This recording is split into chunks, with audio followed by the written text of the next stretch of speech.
Blake Morrison adjusted his custom-made brioni tie as he waited at a reserved table inside Lumiere, the most exclusive restaurant in New York. The 40-year-old technology magnate glanced at his watch with mild irritation. It was a rare Patek Philippe, worth more than most people earned in a year. His blind date was 7 minutes late. In his world of billion-dollar deals and boardroom meetings, punctuality was not simply a matter of manners. It was currency. "Would you like anything else while you wait, Mr. Morrison?" the sommelier asked, appearing almost silently beside his elbow. "Macallan, 25. "Neat," Blake replied, barely looking away from his phone, where notifications from his empire, Morrison Technologies, kept stacking up. He had agreed to this meeting only because his sister Hannah had been relentless in insisting that he needed someone real in his life. After his divorce 3 years earlier, Blake had buried himself in work, turning an already successful company into a technology giant that had transformed the field of clean energy storage. Romance had become something secondary, squeezed between conference calls and international flights. The crystal glass filled with amber liquid appeared beside his elbow at the exact moment a woman approached the table. Blake looked up, already wearing the rehearsed smile he used for investors and press conferences. But the smile faltered slightly when he took in the woman standing before him. She was striking rather than conventionally beautiful. Tall and slender, with chestnut hair falling in loose waves below her shoulders. She wore a simple black dress that spoke of quality rather than display. But it was her eyes that caught him off guard. Deep green, intense, and somehow familiar. They looked at him with such focus that he felt as though they were cutting through the carefully built facade he had spent years perfecting. "Mr. Morrison," she said in a voice with a slight rasp that he found unexpectedly attractive. "I'm Amelia Bryant. Thank you for agreeing to meet me." Blake stood. His manners took over automatically. "The pleasure is mine, although I should warn you that my sister tends to exaggerate my charm." He gestured toward the chair across from him. "Please." When she sat down, Blake noticed that she did not have the usual nervousness he had come to expect from women meeting him for the first time. There was no wide-eyed reaction to his wealth or status. No subtle adjustments of hair or clothing. Instead, she studied him with calm assessment, and for the first time in a long while, Blake had the strange feeling that he was the one being interviewed. The waiter appeared, and Amelia ordered a gin martini with 2 olives without hesitation. When he left, she turned her green eyes back to Blake. "You don't recognize me, do you?" she asked, a faint smile playing at the corners of her mouth. Blake froze with his glass of whiskey halfway to his lips. He studied her more carefully, trying to place her somewhere inside his memory. Had she worked for him? Was she an investor he had forgotten? A journalist he had once been rude to? "I'm sorry," he finally admitted. "Should I?" Amelia's smile deepened, revealing a small dimple in her right cheek. "No. I suppose not. It was a long time ago, and I looked very different then." She accepted her martini from the waiter with a quiet thank you before continuing. "Let's just say we knew each other in another life." Something in her tone, a mixture of amusement and challenge, intrigued Blake more than he wanted to admit. For the first time in months, his phone remained untouched on the table. "That is a mysterious answer," he said, leaning forward slightly. "Are you going to make me guess? What would be the point of saying it directly?" She took a sip of her martini. "But I'll give you until the end of dinner to figure it out." It was a game. Blake understood that immediately. And it was a game he had not expected. His life had become predictable despite its luxury. Problems solved by money or power. People who wanted something from him. Conversations in which everyone already understood their role. This woman, however, offered neither reverence nor any obvious motive. "Challenge accepted," he said, surprised to find himself genuinely smiling. "Though I should warn you, I have an excellent memory for faces." "We'll see." Amelia picked up the menu. "Let's order. I've heard the duck confit here is life-changing." As dinner moved forward, Blake found himself increasingly puzzled and increasingly charmed. Amelia understood technology and business, but she spoke with greater passion about literature and art. She asked perceptive questions about his company's renewable energy projects, yet steered the conversation away from his wealth and public status. She was witty without effort, elegant without stiffness, and there was something about the way she listened, fully present and attentive, that made Blake realize how rare that quality had become in his life. And still, he could not remember her. "Did you grow up in Boston?" he asked, trying to find a connection. "Connecticut," she corrected. But I lived in Boston for a while. College and a few years after. Harvard. Boston University. English literature. Then a master's in education. So not his alma mater. Blake had earned both his undergraduate degree and MBA at Harvard, where family connections and money had cleared the road for him. He tried another approach. What do you do now, Amelia Bryant? There was a slight pause. I'm a teacher. High school English. Blake could not hide his surprise. His sister had arranged a date for him with a schoolteacher. Hannah usually tried to set him up with models, company executives, or sometimes aristocrats, women she believed moved within his orbit. You seem surprised, Amelia observed, amusement flickering in her eyes. A little, Blake admitted. My sister usually has a very specific type in mind for me. And what type would that be? Trophy wives, he said bluntly, then immediately regretted his honesty when Amelia's eyebrows rose. I am sorry. That was honest, she finished for him. Actually, it's almost refreshing. She set down her fork and looked straight at him. So what are you looking for, Blake Morrison? Another trophy wife, or something else? The question caught him off guard. What was he looking for? He had been so consumed with building the business after his divorce that he had barely considered what might come next. His ex-wife, Victoria, had been beautiful, socially connected, and ultimately far more interested in his money than in him. The divorce had been expensive but painless. There had been almost nothing to break. No real emotional bond had existed. I'm not sure, he answered truthfully. I agreed to this dinner because my sister wouldn't leave me alone, not because I'm actively looking for something. More honesty. You're on a roll. Amelia smiled, though something sad slipped briefly into the expression. And yet you still can't remember me. I'm still working on that, Blake said, studying her face again. Give me a clue. Amelia seemed to consider it. We met in Boston. I was different then. Life hadn't hardened me yet. Boston narrowed it down, but not enough. Blake had spent 8 years there between college, graduate school, and the earliest days of his startup. When dessert arrived, an elegant chocolate souffle that Amelia insisted they share, Blake felt an unfamiliar sensation. He did not want the evening to end. For the first time in years, he had spent several hours without checking his phone and without thinking about work. This woman with familiar green eyes had pulled him out of his usual orbit, and he discovered he did not want to return to it. Time is almost up, Amelia said, setting down her spoon. Last chance to remember me from your brilliant past. Blake shook his head, equally frustrated and intrigued. I admit defeat. You have the advantage over me, Amelia Bryant. She watched him for a long moment. Something unreadable crossed her face.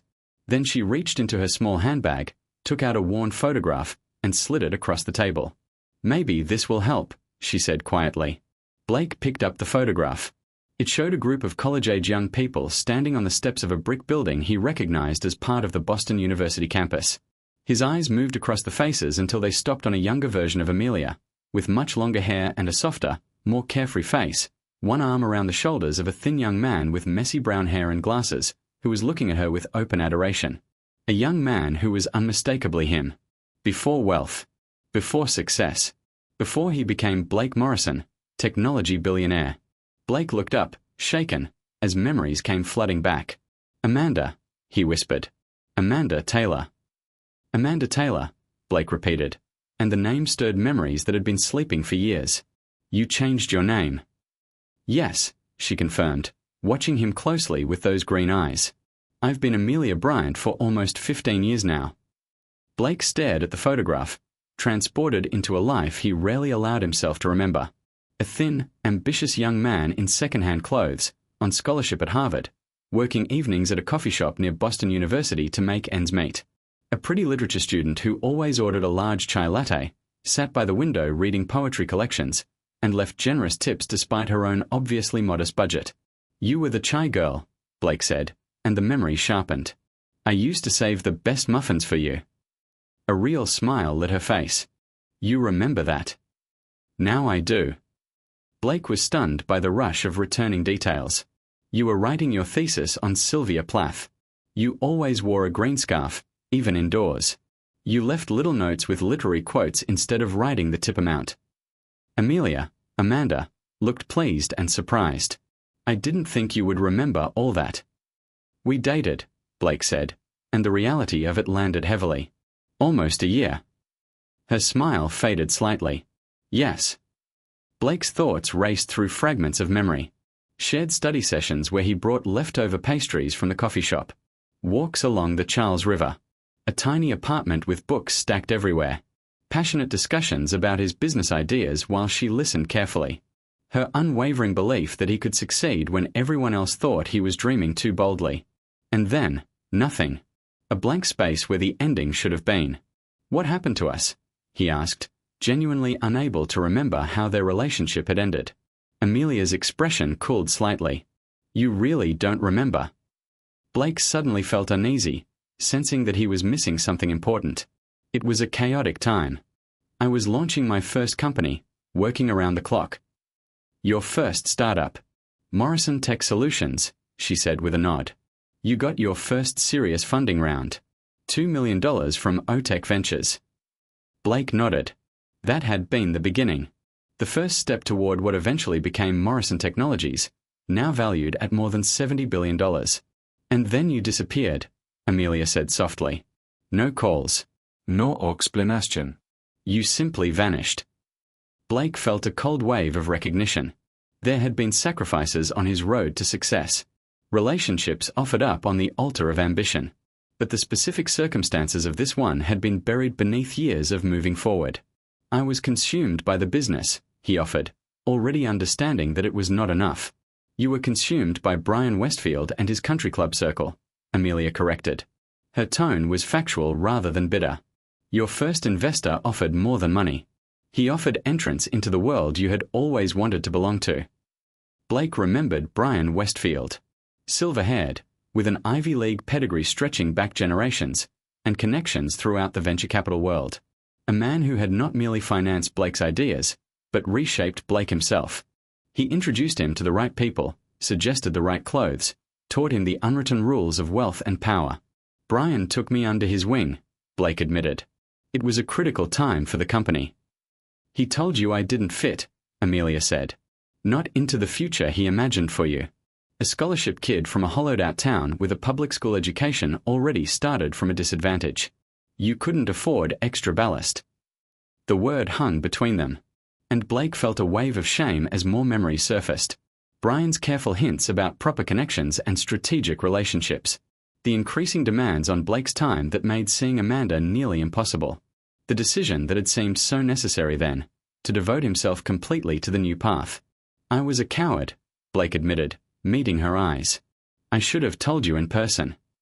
Amelia nodded, accepting the truth. Yes, you should have. She took a sip of water. Instead, I waited for calls that never came. I went back to the coffee shop where you no longer worked. I even went to your apartment, but you had moved. I moved into Brian's guest house on Beacon Hill, Blake said, and the full measure of his heartlessness became clear to him. It was closer to our new office. We had been together for months, and you couldn't spare 5 minutes to end it like a human being. There was no anger in her voice, only a statement of fact. Somehow, that made it worse. Do you know what that does to a person? Being erased like that. Blake felt genuine shame. I'm sorry, Amanda. Amelia. I was young, ambitious, and selfish. Yes, you were. She folded her napkin carefully. But that was almost 20 years ago. Ancient history. Blake studied her, confused. Then why arrange this dinner? Why use another name? You could have told my sister who you really were. Amelia's expression was unreadable. Would you have agreed to meet me if you had known? Probably not, he admitted. There's your answer. She leaned back in her chair. Besides, I was curious. I wanted to see who that boy I knew had become. The one who dreamed of changing the world with sustainable technology. The one who talked about solving real problems, not just making money. And? Blake asked, feeling strangely exposed. What's your verdict? The jury is still deliberating. Her gaze was assessing. Your company has done remarkable work in renewable energy storage. Your technologies really have helped advance clean energy adoption around the world. But, Blake said, sensing there was more. But you became exactly what Brian Westfield wanted you to become. She gestured around the exclusive restaurant, toward the tailored suits, the correct addresses, the carefully constructed public image.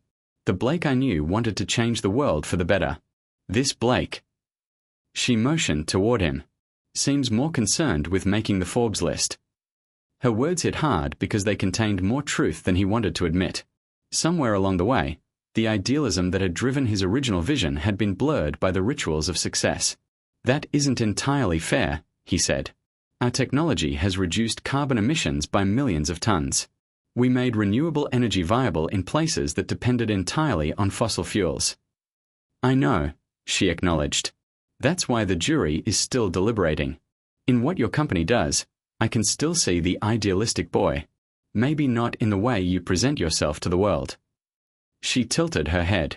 Did you ever build that low-cost battery system for developing countries you used to talk about? The one that could power a rural hospital or school? Blake fell silent. That specific dream, affordable energy storage for the poorest regions of the world, had been set aside years ago as commercially unviable. It still existed somewhere on a distant roadmap, forever postponed in favor of more profitable projects. We are working on similar initiatives, he finally said.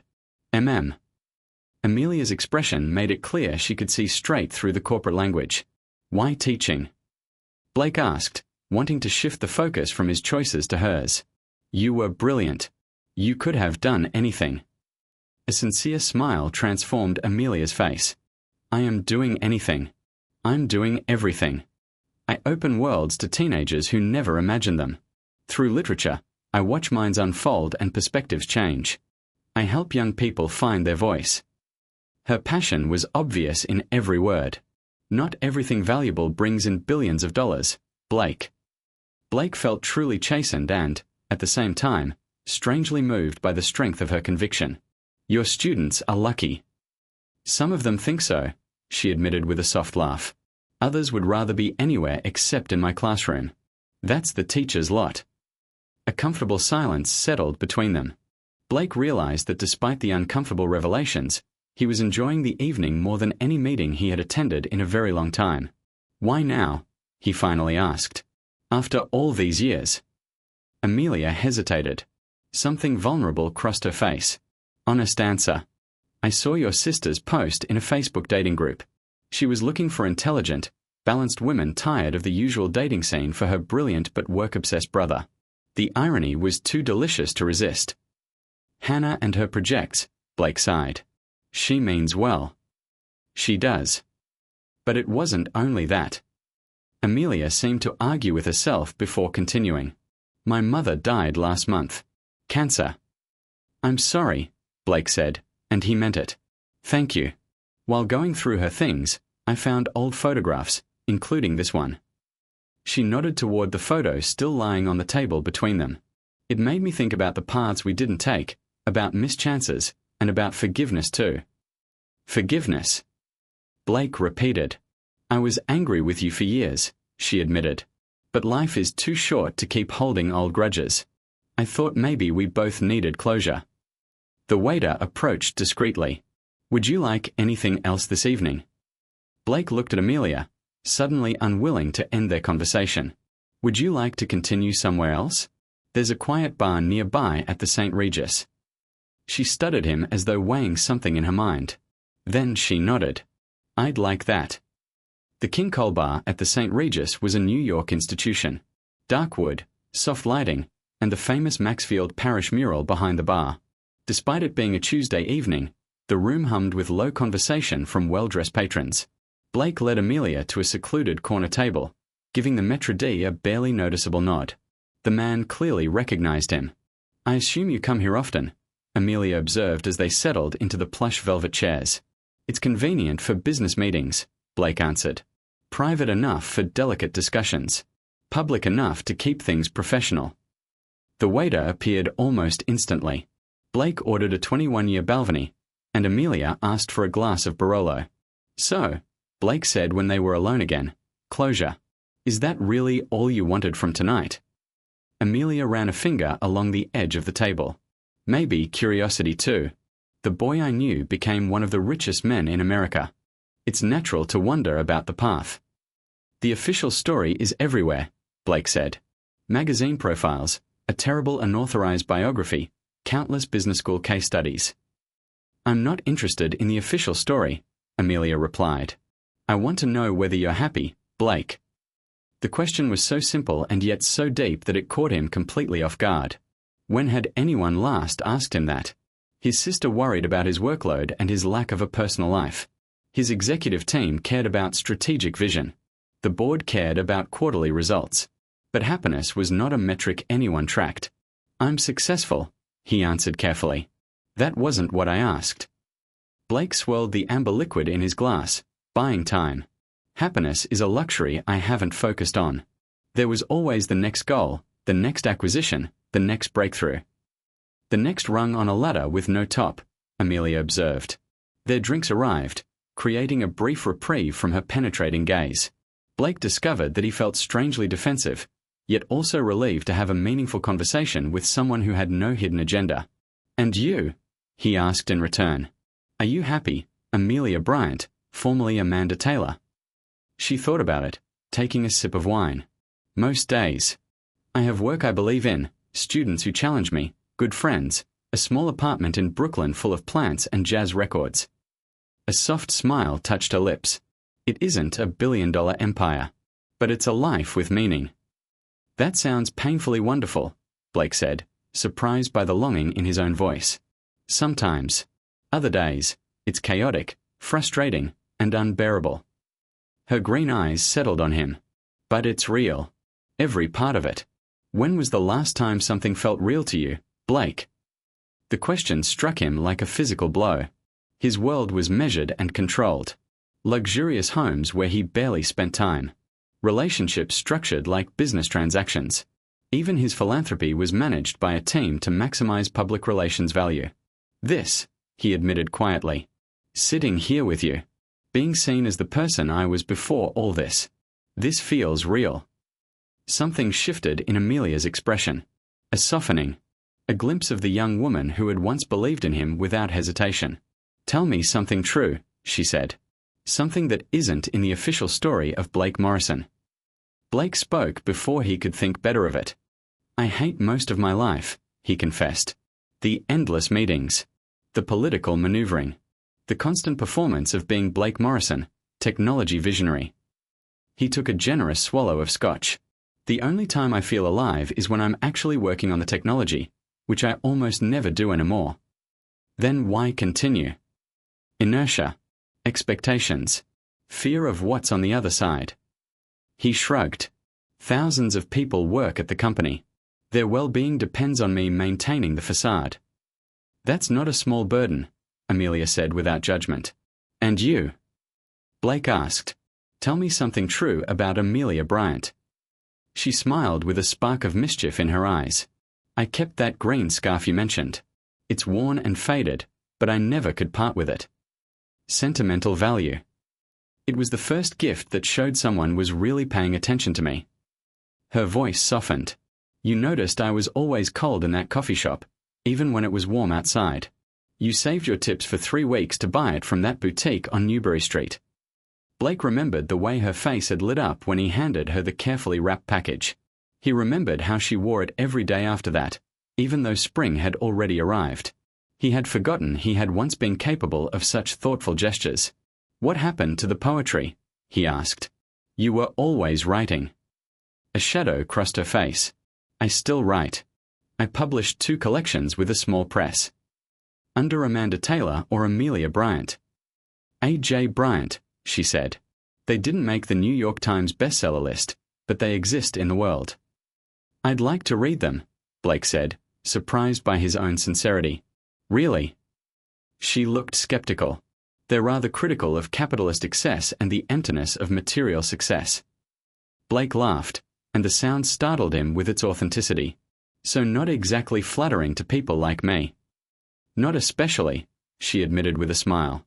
Although there may be a few poems inspired by one ambitious coffee shop barista who broke my heart. Now I definitely need to read them. Blake's phone vibrated in his pocket. He ignored it. Another first that evening. As the night deepened, they moved from cautious reminiscence into more personal territory.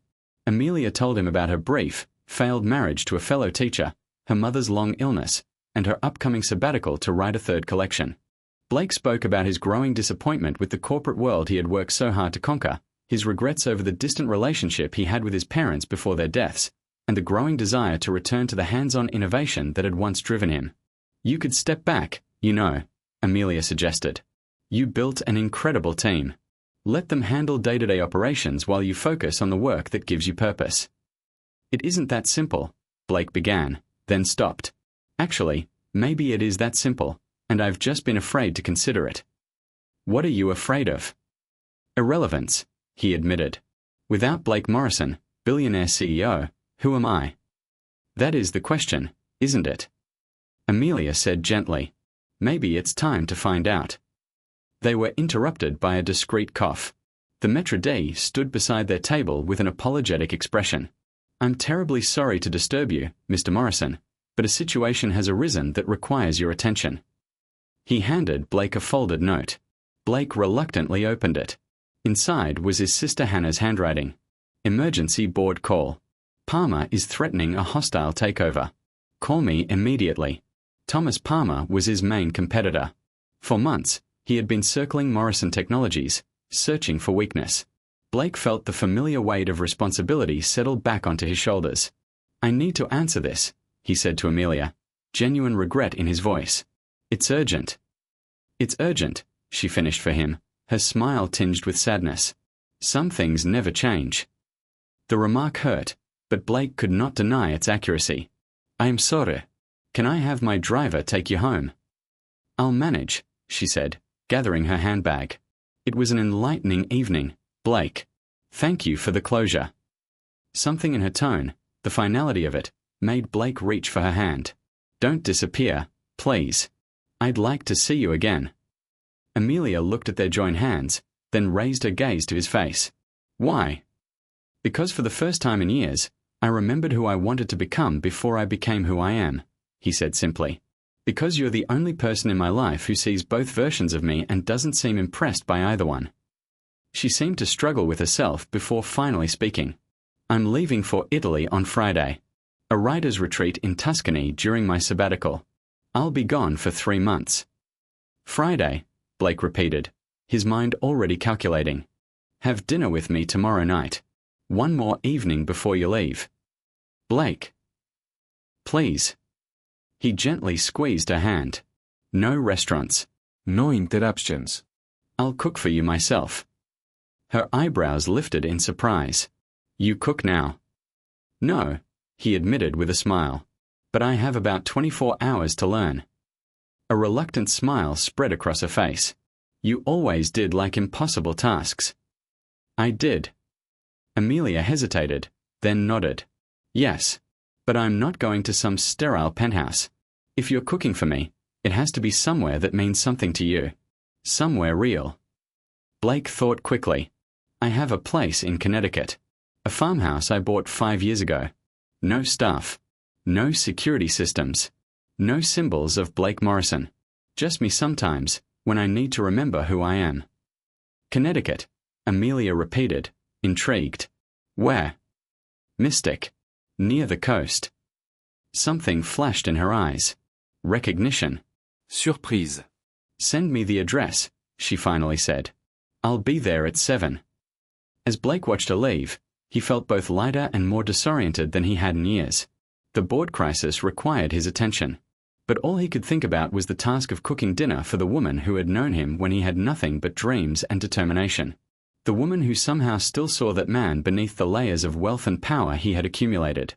His phone buzzed insistently again. With a deep breath, Blake turned away from Amelia's retreating figure and stepped back into his carefully constructed world, already counting the hours until he could escape it again. The crisis with Palmer kept Blake working through the night. It was a hostile takeover attempt that required all of his strategic sharpness to neutralize.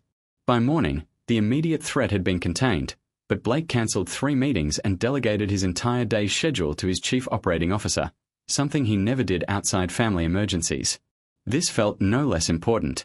The drive to Mystic took just over 2 hours from Manhattan. As the sleek Aston Martin left the highway and moved onto narrower coastal roads, Blake felt the knots in his shoulders begin to loosen. The familiar landscape of the Connecticut coast, rocky beaches, weathered houses clad in cedar shingles, glimpses of blue water between trees, always steadied him in a way none of his other homes ever could. The farmhouse stood on 3 acres overlooking Long Island Sound. It was a 19th century structure he had restored rather than rebuilt.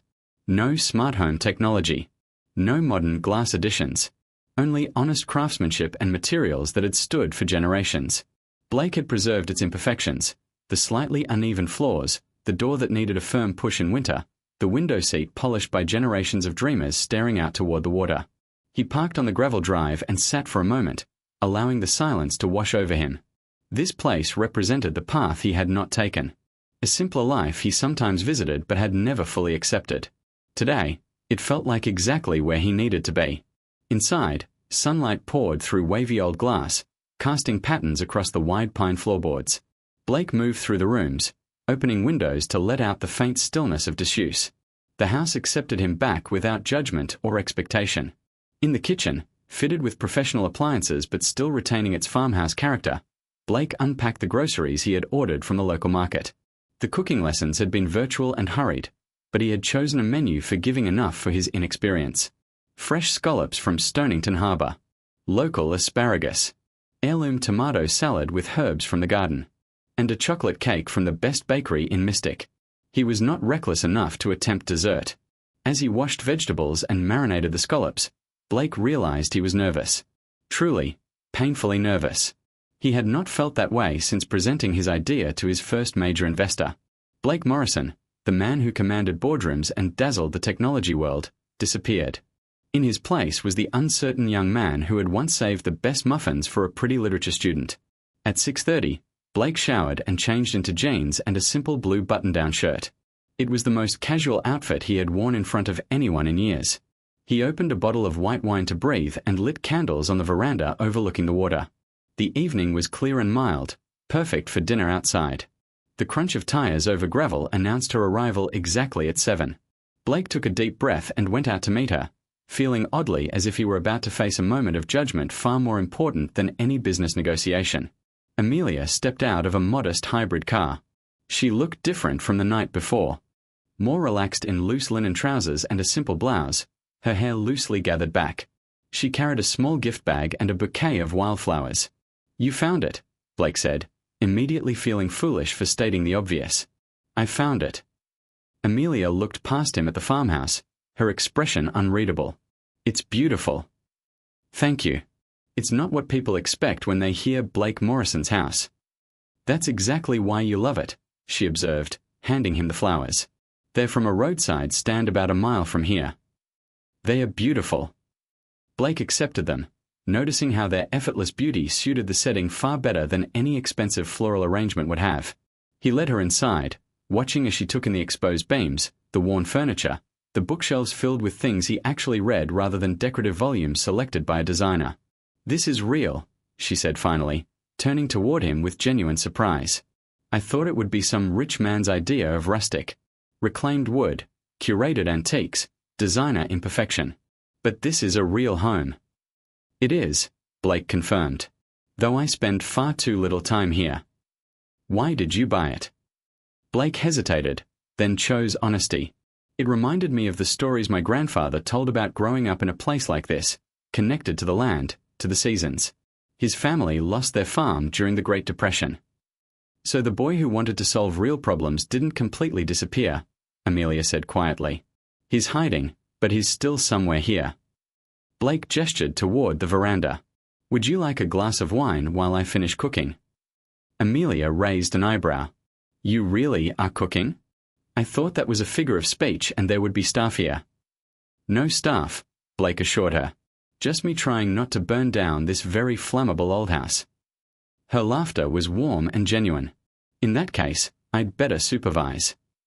The kitchen became a shared space while Blake seared scallops and Amelia dressed the salad. The awkwardness between them gradually dissolved into an easy rhythm, broken by accidental brushes of shoulders and Amelia's gentle guidance whenever Blake looked lost. "Where did you learn to cook?" he asked when she expertly adjusted the heat beneath his pan. My grandmother. She believed no education was complete without knowing how to feed yourself. Amelia looked approvingly around the kitchen. She would have liked this place. Tell me about your life, Blake said when they carried their plates to the veranda. The real version, not the first date summary. Beneath the darkening sky, with the distant sound of waves in the background, Amelia told him the story of her teaching career. The triumphs and frustrations. The budget cuts and bureaucratic battles. The students who kept her faith in the power of education alive despite everything. She spoke about her writing process, her small but loyal circle of poetry readers, and her dream of someday opening a book cafe after retirement. The cafe part is probably your influence, she admitted. I still associate the smell of coffee with possibility. When night had fully settled, Blake lit the fireball at the edge of the veranda. They moved closer to its warmth with fresh glasses of wine. I've talked enough, Amelia said, tucking her legs beneath herself in the cushioned chair. Tell me about this place. Why Connecticut? Why Mystic? Blake stared into the flames. Would you believe it was completely accidental? I was driving back from a conference in Boston 5 years ago and took the coastal route on impulse. Stopped in Mystic for lunch, saw a for sale sign, and found myself calling the realtor before I finished my coffee. An impulse purchase doesn't sound like the strategic Blake Morrison I read about. It was more like recognition, Blake tried to explain. I walked through this house and thought, this is what I've been looking for. I don't know how else to say it. Amelia nodded thoughtfully. Those moments are rare. She set down her glass and reached for the small gift bag she had brought. I have something for you. Blake accepted the bag in surprise. Inside was a slim book with a blue cover. Remembered Light. A.J. Bryant. Your poetry, he said, genuinely touched. My second collection. It came out last year. She looked slightly embarrassed. Page 47 might interest you. Blake turned to the page and found a poem titled The Barista's Dream. He read it silently, feeling his throat tighten as he recognized the references to their shared past. The coffee shop. His ambitious plans. The way they had once imagined a future together. It's beautiful, he said, looking up at her. I thought you said your poems were critical of people like me. Some are, she admitted. But this one is about possibility. About the roads we choose and the ones we don't. Thank you, Blake said, closing the book carefully. I'll read all of it. Blake, Amelia said after a pause, her expression turning serious. Can I ask you something? Something I've wanted to know for 20 years. Anything. Tell me, if Brian Westfield had never appeared with his money and country club connections, if you had been forced to build the company the hard way, step by step, do you think we would have had a chance? The question hung between them, heavy with 2 decades of separate lives and missed possibilities. I've asked myself that same question more times than I can count, Blake admitted, especially in the last 24 hours. He drew a slow breath. And I think we had something real. Something I was too young and too ambitious to understand the value of. I traded what could have been deep happiness for success because I didn't understand that the two did not have to exclude each other. Amelia nodded, accepting his answer. For what it's worth, I think you would have succeeded anyway. The drive was always in you. But maybe I would have remained the man you believed in, instead of becoming someone I don't even particularly like most days. The fire crackled between them, sending sparks upward to mix with the emerging stars. Why did you change your name? Blake suddenly asked. You never explained that. Amelia looked away toward the dark water. After you disappeared from my life, I struggled. Depression. Anxiety. I questioned everything about myself, including my worth as a writer. She took a deep breath. When I finally began putting myself back together, I wanted a clean start. Amelia was my grandmother's name. Bryant was my mother's maiden name. It felt like building a new identity rooted in the women who had always believed in me. I'm sorry I hurt you, Blake said quietly. We were young, she replied. And maybe everything happened the way it was supposed to. I've had a good life, Blake. Different from what I imagined then, but full of meaning. And now you're going to Italy. Yes. 3 months in a villa near Florence with 9 other writers. Her eyes lit at the thought. Time to focus completely on the next collection. Blake hesitated, then asked the question that had been growing in him since the moment he recognized her. "When you come back, would you be willing to see me again?" Amelia stuttered him. "For what purpose, Blake? We live in completely different worlds now." "Do we?" He gestured toward the farmhouse, toward the simple dinner they had shared. "Maybe here our worlds can meet." "A billionaire playing at simplicity is still a billionaire," she said gently. "What if I'm not playing?" Blake leaned forward. "What if I tell you I've been thinking for years about stepping back from Morrison Technologies, becoming chairman, letting my team handle the daily operations while I return to the innovation work I actually love?" "I'd say words cost nothing," Amelia replied, though her tone was kind. "People rarely truly change, Blake. They do when they realize they've been walking the wrong road." Blake reached for her hand. "Seeing you again is like being handed a compass when I didn't even know I was lost." Amelia did not pull her hand away, but her expression remained cautious. One dinner does not erase 20 years of choices. "No," Blake agreed, "but it can be the first step toward making different ones." They sat in silence for a long moment, the weight of possibility between them. 3 months, Amelia finally said. "Be Blake Morrison, technology billionaire, while I'm in Italy. If you still feel the same when I return, if you truly take concrete steps toward these changes you're talking about, call me." "I will," Blake promised. "And I'll be different." Amelia smiled, hope and skepticism mingling in her eyes. "We'll see." As the fire burned down to embers, they spoke of smaller things. Favorite books. Places they had traveled. Memories of Boston in spring.